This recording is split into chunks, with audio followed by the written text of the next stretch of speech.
Eh bien, bonjour et bonne digestion à tous, hein.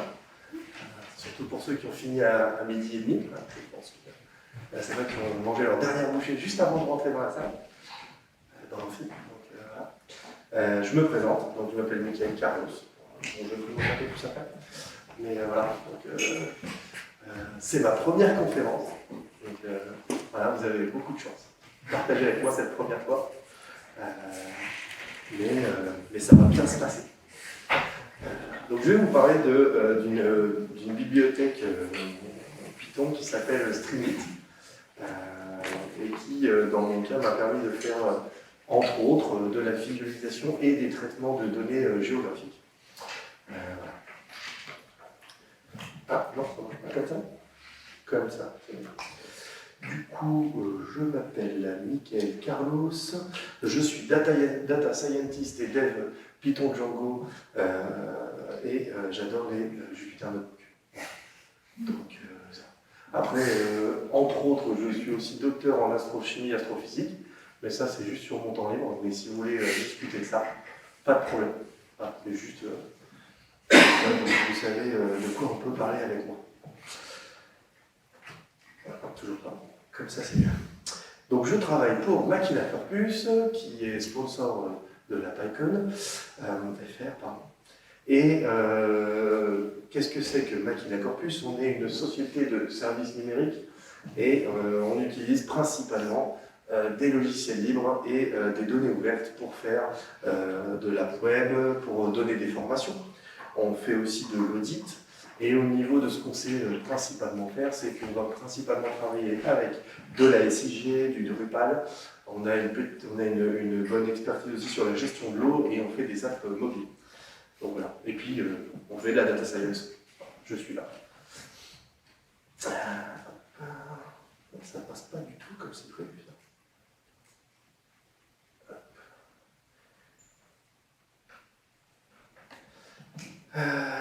Maintenant, je vais vous parler un peu de ce qui m'amène ici. C'est en fait une petite application web qui en fait est un outil pour moi maintenant, que je fais évoluer au fur et à mesure et qui est extrait d'un besoin sur un projet client qui avait besoin d'une interface de traitement de données, alors spécialisée, pas que sur de la donnée géolocalisée, d'accord. La partie SIG, c'est ce que moi j'en ai extrait. Et pour ça, le but était d'essayer de récupérer les Point of Interest, les POI, qui sont disponibles sur OSM, en se basant sur la trace d'une personne qui se serait baladée dans une zone. Voilà. Donc ça c'est le but final, mais évidemment il n'y avait pas que ça dedans. Il y avait plein d'autres fonctionnalités qui étaient importantes, dont du coup l'extraction de données OSM, le fait d'appliquer des traitements, que ce soit des traitements SIG, des traitements textuels, de reconnaissance, etc. Là, on avait la nécessité d'avoir une interface qui soit capable d'interagir avec l'utilisateur, pour que l'utilisateur soit capable de corriger certaines informations, de proposer des choses, d'interagir sur la visualisation, parce qu'on avait aussi de l'affichage de ces données qui sont géoréférencées, et du coup, un besoin très important, très important, de pouvoir personnaliser la visualisation. Voilà. Et enfin, évidemment, pouvoir exporter les résultats, que ce soit sous forme d'un tableur pour les POI, ou sous la forme d'une visualisation pour observer leur distribution dans l'espace selon un certain nombre de paramètres.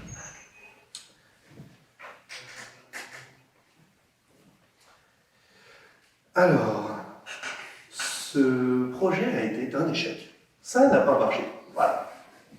Mais, comme disait Albert Einstein, il ne faut jamais rester sur un échec. D'accord ? Non, Albert Einstein n'a pas du tout dit ça. Enfin, il l'a peut-être dit dans sa vie, hein, d'accord ? J'en doute pas, mais ça ne vient pas spécialement de lui. Et si vous cherchez, que ce soit sur Google ou sur votre outil de recherche préféré, il va y en avoir un paquet de gens qui l'ont dit. Donc, voilà. Savoir d'où ça vient en premier, je ne sais pas si c'est possible. Peut-être que ceux qui font de l'IA pourront nous dire et chercher suffisamment profondément pour savoir d'où ça peut venir, mais c'est pas spécialement Albert Einstein. Mais comme c'est a priori mon mec préféré dans l'histoire, il fallait que je le dise. Voilà. Donc, comme ne disait pas spécialement Albert Einstein, il ne faut jamais rester sur un échec. Donc j'ai décidé d'extraire la partie qui m'intéressait de ce projet. Vu qu'on fait du logiciel libre, j'avais le droit d'en faire plus ou moins ce que je voulais. Et puis comme c'est mon code, je le connais bien. Donc j'ai pu l'extraire et en faire des choses intéressantes. Et en fait, pour vous expliquer du coup la genèse du contenu de ce projet, on s'est posé la question de comment on va pouvoir faire une interface avec deux data scientists et pas de dev front. Donc voilà, donc on peut, évidemment on peut. Il y a toujours plein de façons de le faire, mais comment est-ce qu'on peut faire pour avoir une interface à minima un peu sympathique, qui soit un peu personnalisable, et qui ait quand même pas mal d'interactivité. Donc voilà, et c'est là où une des solutions qui s'est profilée, ça a été Streamlit, pour la simple et bonne raison qu'on avait déjà des compétences dedans, et ça nous permettait d'éviter de devoir se reformer encore, parce que pour ceux qui ne savent pas, il y a des conférences en parallèle, s'il faut, vous ne savez pas. Mais il y en a en l'occurrence une qui s'appelle sur TaiPi, alors je ne sais pas si ça se dit TaiPi ou Taipi, TaiPi, merci. Et en fait, si je n'avais pas donné ce talk, je serais allé les voir parce que je suis très curieux de savoir ce que ça fait et à quel point ça peut être utile. Je n'ai pas eu l'occasion de tomber sur eux encore. Donc voilà. Mais Streamlit est une solution. Je ne dirais pas que c'est la meilleure, ça dépend de vos besoins, mais c'est une solution qui permet de faire beaucoup de choses. Et c'est ça son avantage principal. Donc ici, vous avez une petite capture d'écran de leur petite page d'accueil. Donc voilà. Alors pour ceux qui n'ont pas allemand première langue ou allemand en langue zéro, parce que je trouve que là c'est un peu, c'est pas tout à fait proprement dit, mais l'idée c'est de dire que c'est une façon très rapide de pouvoir transformer des scripts classiques de rapport à la donnée en app web. Alors, ce qui est intéressant, c'est la partie en grisâtre, un peu grisée, qui nous dit que c'est tout fait en Python pur, ce qui nous arrange quand on est dev Python et qu'on ne fait pas spécialement de front. Donc ça, c'est plutôt un avantage.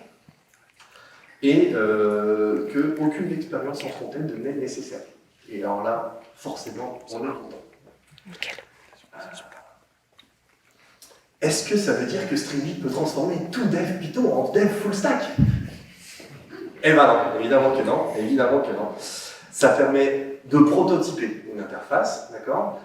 Moi, c'est comme ça que je le vois. Peut-être que si les gens de Streamlit étaient ici, ils vous diraient que non, que ça permet de faire des apps parfaites. Bon, chacun a sa façon de voir les choses. Moi, j'arrive pas, en tout cas, à en arriver jusque-là pour l'instant. Mais ça me permet de faire des très bonnes apps, des très très bonnes apps, mais sans rajouter de la personnalisation et tout. Ça, c'est un peu moins, c'est pas au niveau qu'on voudrait atteindre pour une app vraiment belle. Mais par contre, pour une application métier, etc., on est déjà sur un truc vraiment très très sympa. Donc non, ça ne permet pas de transformer les devs Python en dev full stack. Au niveau des inconvénients, parce que j'aime bien commencer par les inconvénients, mais non, je préfère finir par les trucs positifs en fait. Les inconvénients, c'est que pour l'instant, puisque c'est en fait une sorte d'API entre du Python et la partie front, donc le CSS et le JavaScript, pour l'instant, comme c'est assez, on va dire, jeune, c'est ma façon de voir les choses, c'est assez rigide au niveau de la structure de la page. On ne peut pas faire tout ce qu'on veut. Exemple typique, jusqu'à il y a quelques mois, on ne pouvait pas mettre des colonnes dans d'autres colonnes. Voilà, bon. C'est pas très grave, on peut s'en sortir sans, il y a toujours moyen de moyenner comme on dit, mais voilà. Bon après, comme je vous le disais, c'était jusqu'à il y a quelques mois. Ils font de gros efforts et ça évolue énormément en ce moment. Et parmi les autres inconvénients, mais ça par contre c'est, je pense, lié au fait que ce soit une API entre du back et du front, c'est le fait que certains comportements bidirectionnels des fonctions, que ce soit l'interaction avec l'objet ou l'objet qui renvoie de la donnée, dans certains cas, dans quel sens est censé se passer, à quel moment, ça avait tendance à être légèrement flou, malgré le fait que je m'en sers régulièrement. Donc, voilà, je pense qu'ils font un effort là-dessus, ça c'est vraiment très agréable, il y a de la documentation de plus en plus précise, mais il y a encore des trucs qui sont légèrement flous. Plus quelques effets de bord sur quand on va utiliser des bibliothèques de DataVis autres, quand on va vouloir un peu toutes les tester, quand on va vouloir aller au fond des capacités de cette librairie, on va de temps en temps se retrouver dans un comportement complètement illogique où notre petite image qui devait faire ça d'un seul coup pour rien du tout se retrouve comme ça, et évidemment on peut absolument rien faire, il n'y a aucune logique, donc voilà, ça fait partie je pense, du fait que c'est pas fini, quoi. Mais bon, je pense que ça sera jamais fini complètement, c'est toujours comme ça. Mais pour moi, ce ne sont que des détails quand on voit les avantages qui sont le premier, hein, c'est 100% Python. On n'a pas besoin, on peut le faire, hein, on peut le surcharger avec du CSS, il y a un moyen d'ajouter un petit peu de JS de certaines façons, mais on n'a pas besoin pour faire un truc qui soit déjà très sympa. En plus, dernièrement, ils ont sorti, il y a de plus en plus de nouvelles fonctionnalités qui sont en ce moment quasi hebdomadaires, avec une roadmap qu'ils ont créée à partir de novembre, et en fait ça évolue très très très vite.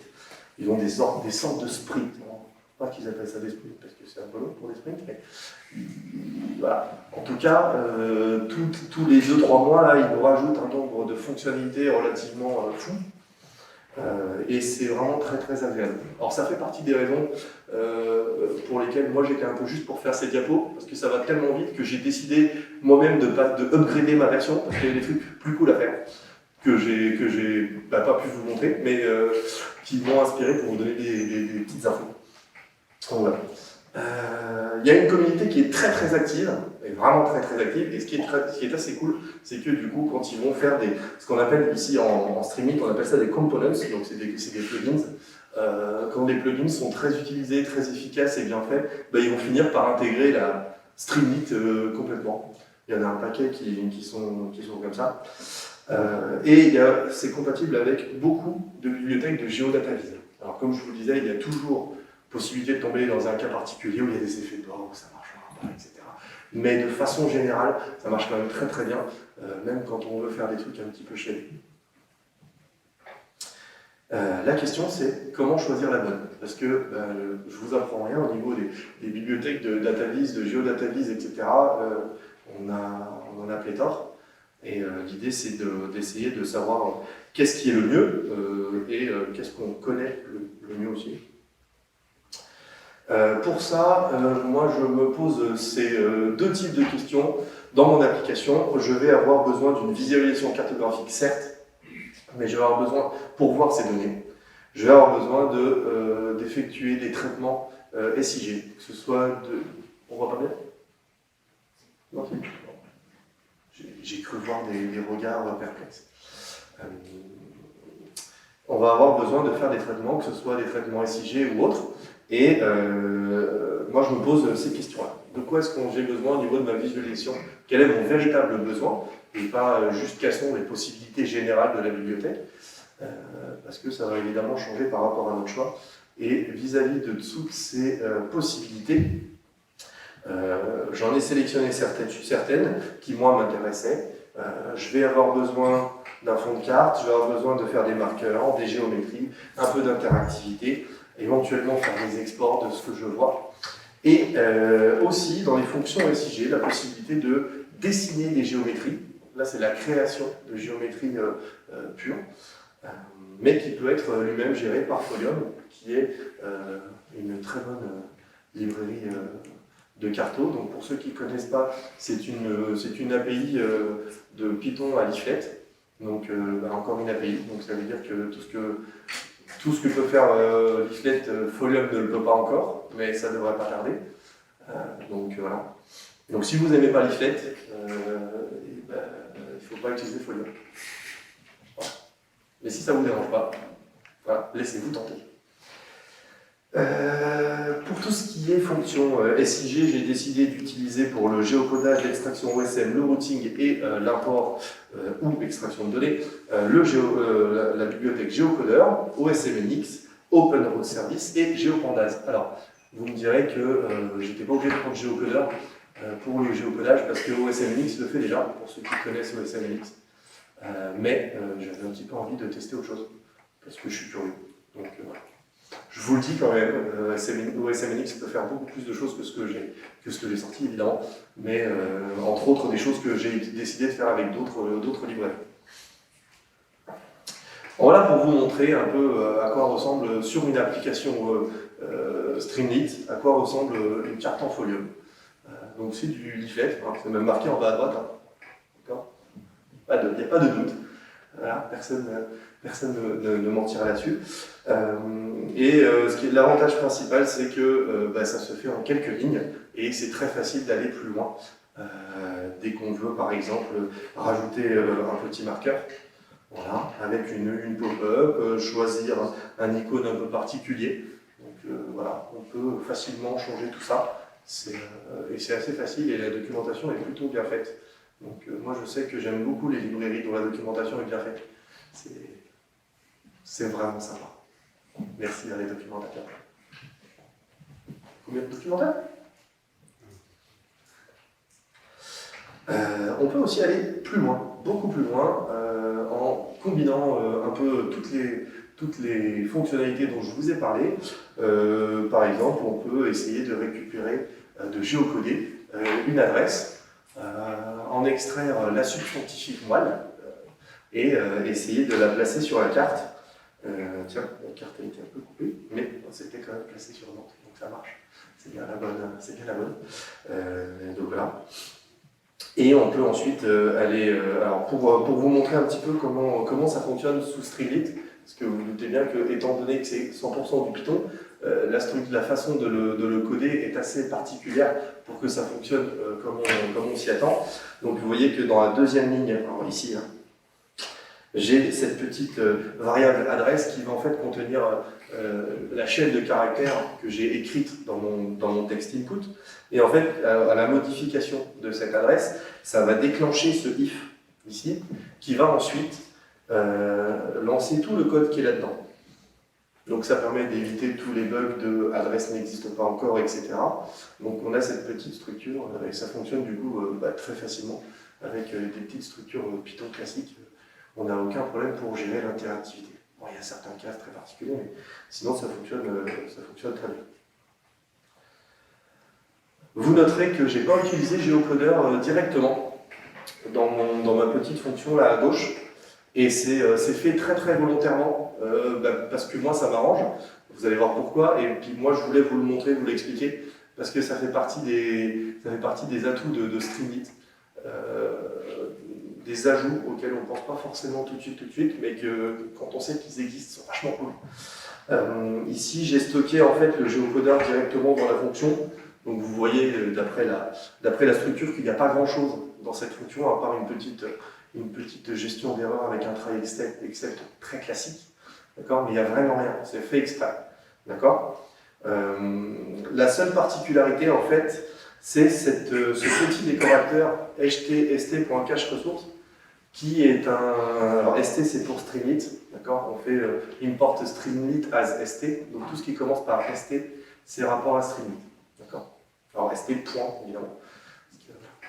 Donc ce ST cache-ressource est un petit décorateur qui a deux fonctions principales.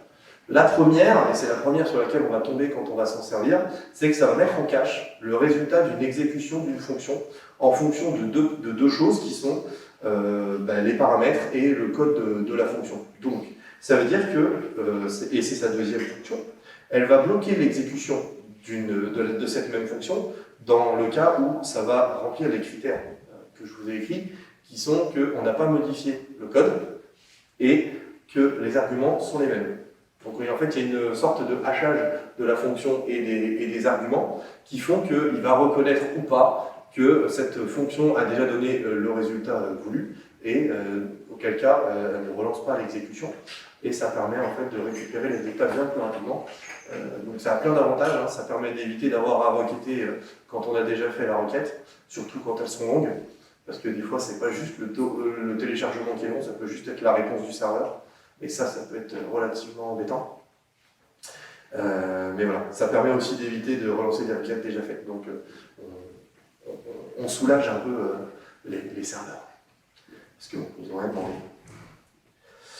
Donc moi du coup je m'en sers à tort et à travers, je fais ça, je surcouche les fonctions comme ça qui font des appels avec ce ST cache resource et cache data parce qu'il y a deux façons de s'en servir, mais pour ça il faut aller dans la doc parce que sinon c'est un peu compliqué. Mais je m'en sers tout le temps pour éviter d'avoir à refaire trop de choses à chaque fois. Parce que sinon ça peut faire planter l'application, etc. Donc, si on veut aller un peu plus loin, histoire de se servir de la visualisation, du géocodage, on peut aussi faire du routing dans lequel ici j'ai mis 2 cases, de text input dans lequel on va pouvoir ici et ici mettre le début et l'arrivée du trajet, et avec Open Route Service, donc déjà on fait le géocodage du départ et de l'arrivée, on récupère les données géolocalisées, on va pouvoir créer les 2 points, et ensuite, à la création du deuxième point, du point d'arrivée, j'ai mis un petit if, comme je vous ai montré pour le if adresse, qui va lancer directement la requête pour le routing, et ça va nous créer un chemin qui peut être suivi pour aller d'un point à un autre, sachant que le sens dans lequel c'est mis est important, évidemment, parce que on ne peut pas aller des routes à sens unique. Donc ça peut être embêtant. Voilà. Donc à savoir que c'est important si des fois vous vous posez la question de le faire. Ensuite, on va avoir des traitements SIG comme des conversions en géométrie, etc. Et ensuite, l'application d'un buffer de 50 mètres autour de ce parcours, pour une raison toute bête, c'est que en fait, on veut essayer de récupérer tous les POI qui sont à une cinquantaine de mètres, donc à peu près à vue, de ce que la personne elle voit. Donc quand la personne, je vous ai parlé des POI de tout à l'heure, et en fait l'idée c'était d'essayer de voir combien de POI étaient à une distance raisonnable de la personne, combien d'objets la personne a pu voir. Et voilà le résultat, alors déjà préfiltré, d'accord, mais en vrai il y a beaucoup de choses qui servent strictement à rien, d'accord, dans ces POI, selon ce que vous voulez voir, d'accord. Il y a par exemple, dedans, il y a potentiellement alors là, non, ils sont filtrés, mais si vous ne les filtrez pas trop, vous pouvez vous retrouver avec tous les bancs. Vous pouvez vous retrouver avec tous les poteaux électriques. Il y a énormément de données et c'est très intéressant. Du coup, il y a énormément d'applications selon ce que vous voulez faire. Donc c'est assez intéressant à requêter ce genre de choses-là. Mais on peut aussi requêter sur quel est le prochain restaurant que vous allez voir et à combien, où est-il sur votre trajet, à quelle distance, etc. Donc là, je l'ai fait avec 50 mètres, mais si vous voulez le faire avec 100 mètres, c'est juste la requête qui va être un peu plus longue. Donc voilà. Et ensuite, on peut afficher tout ça gentiment sur Folium avec des petits marqueurs. Donc là, je vous ai montré un exemple, ça c'est au départ. Et après, je vous montre le trajet total en vous montrant qu'on peut aussi, avec un petit sélecteur tout en haut, choisir le fond de carte comme ça, instantanément. Ça se fait très très facilement. Alors, c'est pas réellement instantané, je précise. C'est pas réellement instantané. En réalité, Streamlit va relancer toute la machine. Mais, comme j'ai tout mis avec ST Cache Resource, il se rappelle des choses, il n'a pas besoin de relancer les fonctionnalités, il ne récupère que le résultat et il me l'affiche. Du coup, ça donne une impression d'instantanéité et de rapidité, ce qui en plus est très agréable. Voilà. En plus, je vous ai mis, alors si des fois, parce que après, normalement, ce MVP, dans pas très longtemps, donc probablement la semaine prochaine, il sera mis sur Streamlit Cloud. Donc Streamlit Cloud, c'est la petite plateforme de Streamlit qui permet en fait de voir plein de notebooks Streamlit qui sont intéressants, qui font des choses cool. Donc voilà. Je me suis même amusé à créer un petit sélecteur de visualisation des données qui sont stockées dans la mémoire, donc on a la possibilité d'aller requêter et de savoir ce qu'il y a dedans. Donc voilà. Et pour finir, juste pour vous montrer qu'on peut aller un poil plus loin si on veut faire un petit peu de data viz un peu plus joli suivant ce qu'on veut faire, en fait, ça dépend vraiment de ce que vous voulez faire, et c'est pour ça que moi j'aime bien Streamlit, c'est le fait de pouvoir passer d'une librairie à une autre très très rapidement, parce qu'il est compatible avec la plupart d'entre elles, et on peut aussi interfacer la plupart des paramètres d'affichage. Donc ici on a la couleur, la taille des points, on a la possibilité de changer le contenu de la pop-up quand on clique sur les points. Ici je me suis amusé à rendre fonction de la position dans le temps de la personne la couleur du trajet, qui est ici en bleu clair et en bleu foncé, et en orange, ce sont tous les POI qui vont être croisés. On peut changer la couleur très facilement, changer la taille, et on a la possibilité, et ça c'est assez sympa, on a accès à toutes les fonctionnalités dans ce cas-là c'est Plotly. On peut sauvegarder notre image en PNG, on peut zoomer, on peut sélectionner de la donnée, et il y a de l'interactivité qui fait qu'on va pouvoir récupérer quelles données sont sélectionnées pour en faire éventuellement quelque chose si ça nous intéresse. Voilà, donc petite conclusion très très vite, et vous allez voir que je vous la laisse afficher, mais moi je vais le faire très très vite, hein, sinon c'est pas le temps de toute façon. Mais moi ce que j'aime beaucoup, pourquoi j'aime beaucoup Streamlit, c'est parce que je fais beaucoup de R&D et de veille et de prototypage, et je teste beaucoup de choses. Et c'est très pratique parce que si on ne va pas trop dans le détail, de toute façon c'est quasiment compatible avec tout ce qui passe. Donc ça permet de tester beaucoup de choses. On a la possibilité d'interfacer les choses avec des sliders, des text input, etc. pour ne pas avoir besoin d'aller remodifier son script à chaque fois qu'on veut faire un nouveau test. Parce que franchement c'est pas très agréable, c'est relativement barbant.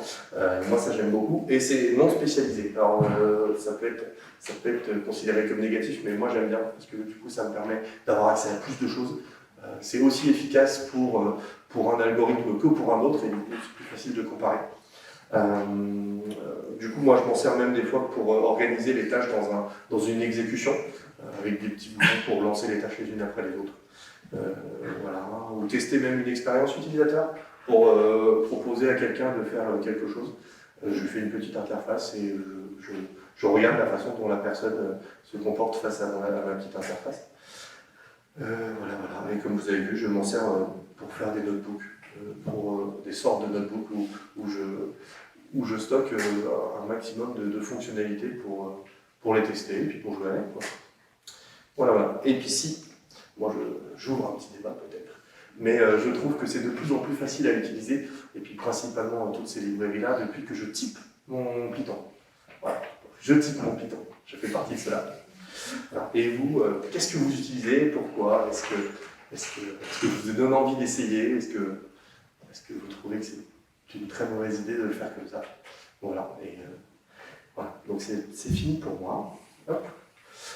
Merci pour votre attention et est-ce que vous avez des questions?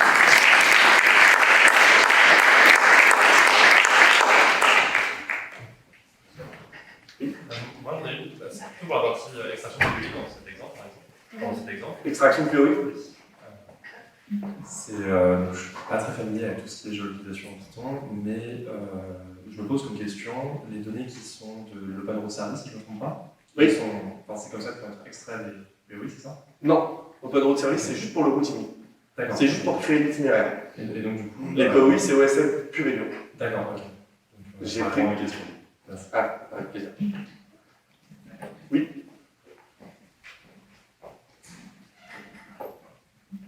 Très belle présentation, merci. Merci. Du coup, j'avais une question par rapport à Streamlit. Oui.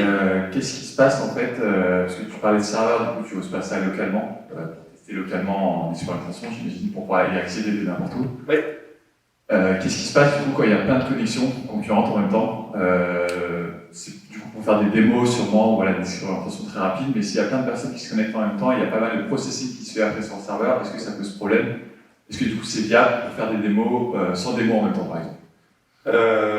Alors, j'ai pas la vraie réponse, mais je suis déjà tombé sur un cas comme ça où on s'est posé la question, et il y a deux solutions. La première, c'est que ton Streamlit, tu peux le pousser sur Streamlit Cloud, auquel cas je n'ai pas la réponse, parce que je ne me suis pas encore renseigné sur le nombre d'infos, mais par contre, si tu le fais en local chez toi, enfin pas chez toi, mais disons sur un serveur à toi, ça va dépendre de ce que tu alloues à ton Streamlit.